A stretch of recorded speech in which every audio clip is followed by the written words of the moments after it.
Salut! Des fois, on lit un texte, puis on se dit waouh, ce sujet-là est vraiment important. Mais comment on fait pour le prouver, juste avec les mots sur la page? C'est exactement le défi qu'on va relever ensemble. Puis vous allez voir, avec les bonnes astuces, c'est pas mal plus simple que ça en l'air. C'est ça la grande question, hein? On a cette impression, ce feeling que le sujet est majeur, mais comment on passe de l'impression à la preuve? Où est-ce qu'on trouve dans le texte même les éléments qui vont appuyer notre point de vue de façon solide? Eh bien, la solution, c'est de jouer un rôle. On va devenir des détectives de texte. C'est ça notre mission. On met notre chapeau, on sort notre loupe et on part à la chasse aux indices cachés. Le but, bâtir un dossier béton, une preuve que personne ne pourra contester. Bon, un bon détective a toujours sa trousse d'outils, c'est la base. Dans la nôtre, il n'y a pas de poudre pour les empreintes digitales ou de ruban de police. Non, non. Nos outils, ce sont les types d'indices qu'on va apprendre à repérer dans n'importe quel texte. Alors, regardons ce qu'il y a là-dedans. OK, premier outil dans la trousse, un chiffre. Ici, on voit 8 Ça peut sembler pas si gros, 8 Mais attendez, ça veut dire que près de 1 adolescent sur 10 au Canada a déjà été victime de cyberintimidation.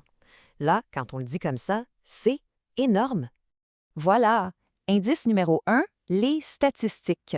Les chiffres, ça ne ment pas. C'est du concret, c'est une preuve directe. Ça nous donne une image de l'ampleur du phénomène. C'est souvent l'indice le plus facile à trouver et le plus difficile à contredire pour montrer qu'un sujet est important. Mais attention, on ne se fie pas juste aux chiffres. Un bon détective y cherche partout. On doit aussi trouver les causes d'un problème et surtout, ses conséquences. Qu'est-ce que ça change dans la vie des gens? On doit aussi porter attention au langage utilisé puis repérer les moments où l'auteur nous dit carrément agissez. C'est ce qu'on appelle un appel à l'action. Bon, assez parlé de la théorie, on passe à la pratique. On a un dossier sur notre bureau, notre scène de crime si on veut, un texte qui parle de la cyberintimidation. C'est le temps de mettre nos techniques à l'épreuve et de trouver des preuves solides de son impact. OK, on y va, l'enquête est officiellement ouverte. Regardons ce premier extrait de plus près. L'auteur écrit « La cyberintimidation peut être incessante.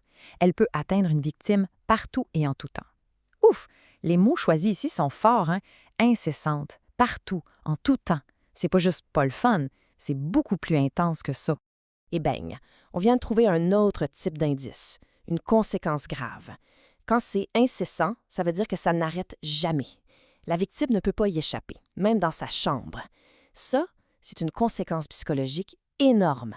C'est une preuve de l'impact dévastateur du phénomène. Continuons. Oh, regardez ça. Tu dois dénoncer.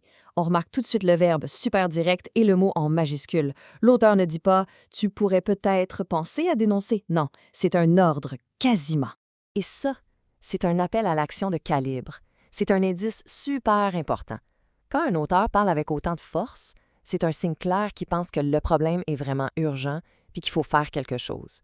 C'est une autre preuve que le sujet n'est pas banal du tout. Alors, récapitulons. On a trouvé nos indices, une statistique choc, des conséquences vraiment graves et un appel à l'action qui crie à l'urgence. L'enquête de terrain est finie, maintenant il faut rédiger le rapport final pour présenter nos preuves de façon claire. Puis pour faire ça, c'est simple. On suit 3 étapes. 1. On commence par affirmer clairement que le phénomène a un impact. C'est notre titre, en quelque sorte. 2. On présente nos preuves, nos indices, un après l'autre. La statistique, la conséquence, etc. Et 3. On finit avec une conclusion solide qui rappelle comment tous ces indices prouvent que le sujet est important. Et voilà, la trousse du détective est maintenant complète et prête à être utilisée. Peu importe ce qu'on lit, un article de journal, une publication sur les réseaux sociaux, n'importe quoi, ces outils fonctionnent. Alors la prochaine fois qu'un texte passe sous vos yeux, la vraie question sera « Quel phénomène social allez-vous analyser ?» L'enquête ne fait que commencer.